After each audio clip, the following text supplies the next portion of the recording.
السلام علیکم یا سیدی یا رسول اللہ وعلی آلک و اصحابک یا سیدی یا حبیب اللہ۔ کروڑہ مرتبہ شکر ہے اس ذات غفور الرحیم کا جس رب العالمین یزل کی توفیق اور فضل خاص سے ہم نے نماز فجر باجماعت ادا کی۔ آقا علیہ السلام کی ذات ببرکات نے ارشاد فرمایا کہ ایک ایسا شخص جس کے گھر کے دروازے پر ایک نہر جاری ہو اور وہ روزانہ اس نہر میں 5 مرتبہ نہاتا ہو تو اس کے جسم پر کوئی میل باقی رہ جاتی ہے۔ عرض کی یا رسول اللہ صلی اللہ علیہ وسلم نہیں، تو فرمایا آقا علیہ السلام نے کہ جس طرح نہانے سے میل باقی نہیں رہتی، اسی طرح فرمایا نماز پنجگانہ کا باجماعت اہتمام کرنے سے اللہ رب العزت گناہوں سے بھی محفوظ فرما دیتا ہے۔ اور آقا علیہ السلام نے ارشاد فرمایا کہ میری ذات پر کثرت کے ساتھ درود و سلام پڑھا کرو، اس لیے کہ جو زیادہ درود پاک پڑھے گا قیامت کے دن اللہ رب العزت اس سے زیادہ ہی میرا قرب عطا فرمائے گا۔ ایران کا بادشاہ تھا کسریٰ، سلطنت دور دور تک پھیلی ہوئی تھی۔ بارڈر پر اس وقت کے نقشے کے لحاظ سے ایک گاؤں تھا، اس گاؤں کا جو گورنر تھا سنان النمیری نام تھا اس کا، اپنے علاقے کا وہ گاؤں کا انچارج تھا، گورنر تھا وہ۔ بیٹا تھا اس کا 15 سال کا اکلوتا، بڑا خوبصورت ینگ، دیکھنے میں وہ 20-25 سال کا لگتا تھا، صحت مند تھا۔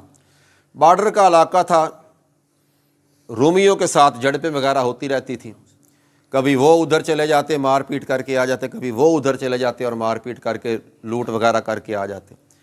وہ ان کے لوگوں کو مار دیتے، وہ ان کے لوگوں کو مار دیتے، عورتوں کو ساتھ لے آتے، لونڈیاں بنا لیتے، بچوں کو اغوا کر کے لے آتے، غلام بنا لیتے۔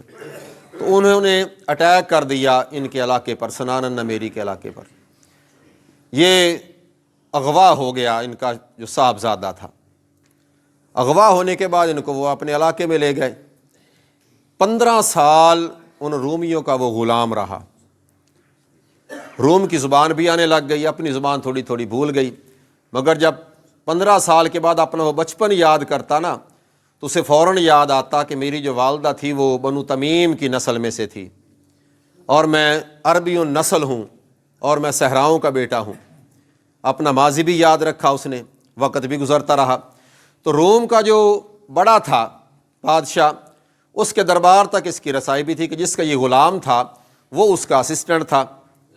تو ایک دن دربار میں بیٹھے ہوئے نا تو انہوں نے بادشاہ سے شکایت کر دی کہ جناب ہمارے علاقے میں جو لوگ ہیں نا وہ اب حضرت عیسیٰ علیہ السلام کو بھولتے جا رہے ہیں، تو ان کے متعلق اب ان کا کوئی عقیدہ وغیرہ ٹھیک نہیں رہا، اب اس کا کیا حل کریں؟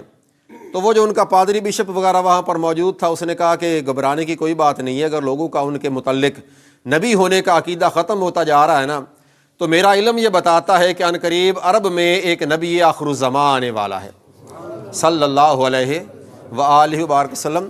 وہ ثابت کرے گا کہ حضرت عیسیٰ علیہ السلام اللہ تعالیٰ کے نبی تھے۔ لوگ ان کے ایمان پر ایمان بھی لائیں گے، ان کے عقیدے پر ایمان بھی لائیں گے، ان کی ذات پر ایمان لائیں گے، اور ہمارے نبی کو بھی وہ نبی مانیں گے بزبان محمد مصطفیٰ صلی اللہ علیہ وآلہ وبارک وسلم۔ وہ لڑکا ساتھ بیٹھا وہ سن رہا تھا سارا معاملہ۔ اس نے کہا کہ اگر اس کے کہنے پر ہی ماننا ہے تو پھر تمہارے پاس رہنے کا کیا فائدہ، جب آپ ہمیں صحیح گائیڈ لائن ہی نہیں دے سکتے اور آپ ادھر معاملہ بھیج رہے ہیں کہ اس کی زبان پر یقین کرنا ہے، اس کے کہنے پر ماننا ہے، تو پھر آپ کے پاس بیٹھنے کا تو فائدہ ہی نہیں ہے۔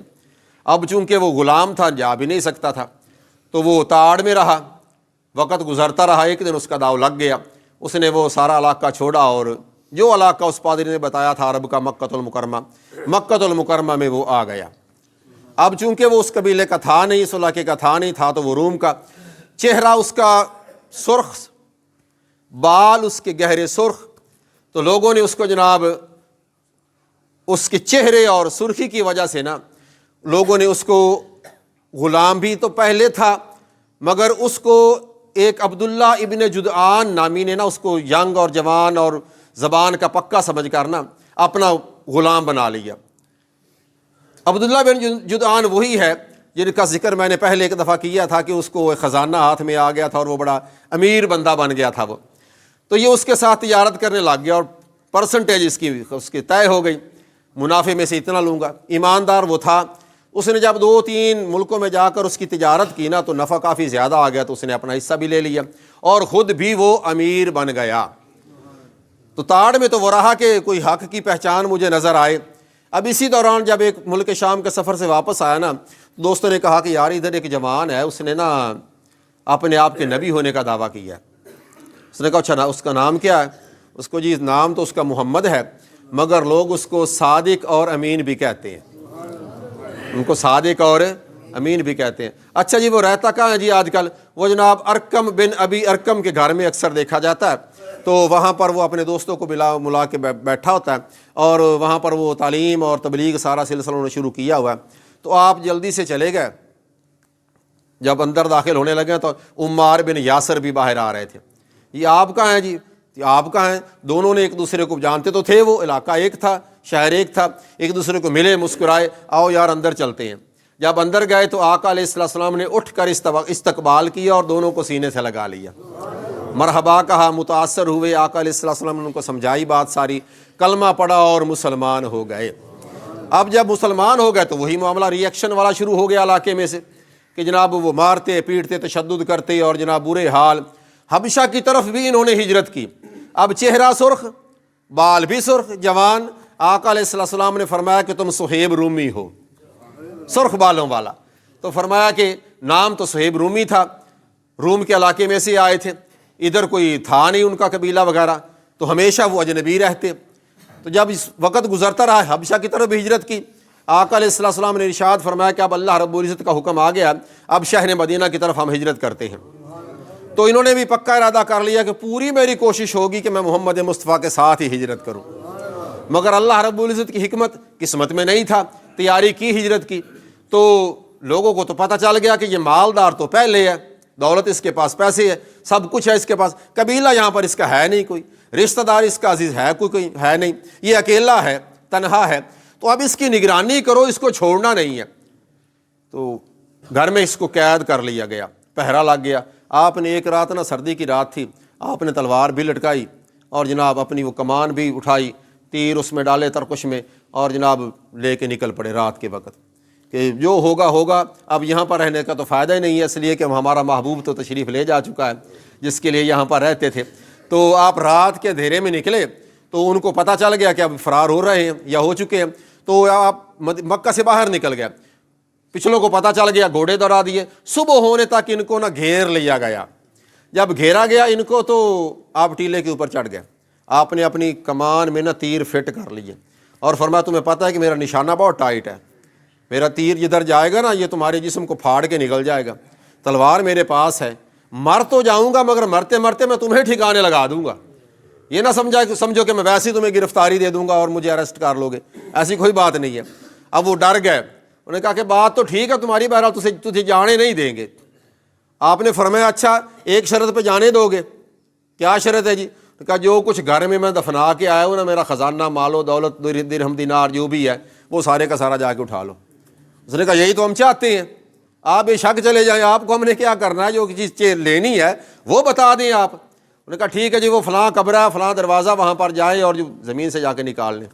وہ سارے کے سارے ادھر چلے گئے، آپ نے بسم اللہ الرحمن الرحیم پڑھی اور سواری مدینہ المنورہ کی طرف پیدل چلتے رہے، سواری نے بھی ساتھ دیا، پیدل بھی چلتے رہے۔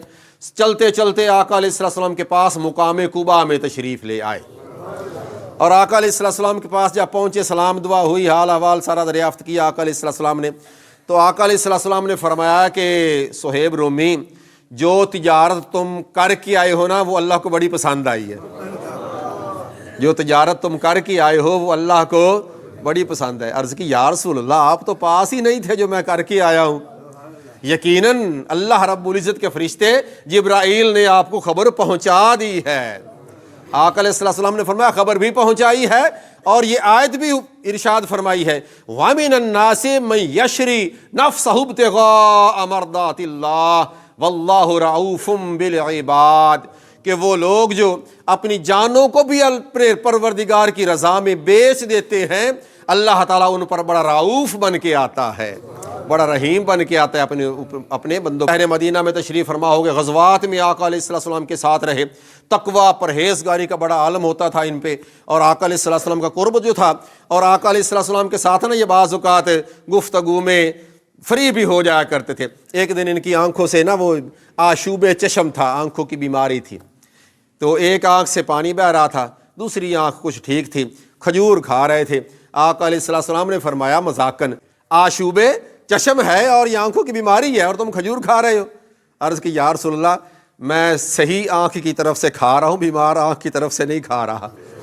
تو مذاق ہوتا ہے نا، جیسے بات بھی سچ تھی اور وہ ہنسی والی بات بھی ہوگی آقا علیہ السلام کی ذات برکات کے ساتھ۔ تو یہ غزوات میں بھی ساتھ رہے اور بڑی قربانیاں دی انہوں نے آقا علیہ السلام کی ذات برکات اور دین اور اسلام کے لیے۔ کل مال متاع جو منافع ہوتا تھا سارے کا سارا بھی آقا علیہ السلام کے حکم کے مطابق غریبوں مسکینوں میں بانٹ دیا کرتے تھے۔ اور ان کے تقوی کا یہ عالم تھا کہ جب حضرت عمر فاروق رضی اللہ تعالی عنہ پر اٹیک ہوا اور وہ شدید زخمی ہو گئے، تو انہوں نے فرمایا تھا کہ اب مصلی پر صہیب رومی کھڑا ہوگا۔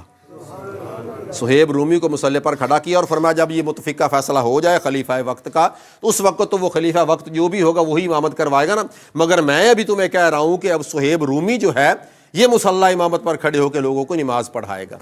یہ وہ لوگ تھے دوستان محترم جو اللہ اور اس کے رسول کی رضا کے لیے نکلے تھے، اور پھر ان کو حق کی پہچان نصیب ہو گئی۔ ان کی زندگیاں ہمارے لیے مشعل راہ ہیں، ان کی زندگیاں ہمیں سبق سکھانے کے لیے ہیں کہ لوگوں، کامیاب وہی ہوتا ہے جو اپنی زندگی میں اللہ اور اس کے رسول کی اطاعت کرتا رہتا ہے۔ اللہ رب العزت ہمیں عمل کرنے کی توفیق عطا فرمائے۔